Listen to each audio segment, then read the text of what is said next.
Hi friends, நான் வந்துட்டு இன்றைக்கி புரட்டாசி 2வது சனிக்கிழமை ஒரு பெருமாள் கோயிலுக்கு தான் போயிருந்தேன். இந்த பெருமாள் கோயில் வந்துட்டு நாகர்கோயிலேருந்து திருசனங்கோப்பு வழியாக அதில் இருந்து கட்டாகி உள்ளாடி 5 கிலோமீட்டர்ஸ் போகக்கூடிய சிரமடம் எம்பெருமான் கோயிலுக்கு தான் போயிருந்தேன் ஃப்ரெண்ட்ஸ். இது வந்து ரொம்ப விசேஷமானது. இங்கே அனுமார் தான் முதற்கடவுளாக. இந்த பெருமாளின் அலங்காரமானது திருப்பதி சுவாமியின் அலங்காரத்துக்கு இணையானது ஃப்ரெண்ட்ஸ். பெருமாளின் காட்சி காண கண்கோடி வேண்டும் ஃப்ரெண்ட்ஸ். இந்த பெருமாள் பார்க்குறதுக்கே அவ்வளவு ஐஸ்வர்யமாக இருப்பாங்க. இது வந்து கோபுரம். இந்த கோபுரத்தை சுற்றி நம்ம பார்க்கும்போது சுற்றுப்பிரகாரம் வருது.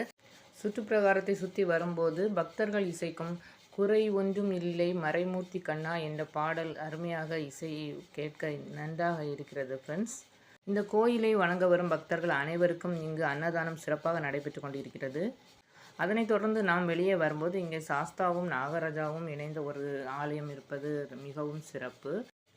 இங்கு வீட்டிற்கும் கருடன் மிக அழகு ஃப்ரெண்ட்ஸ். பார்ப்பதற்கு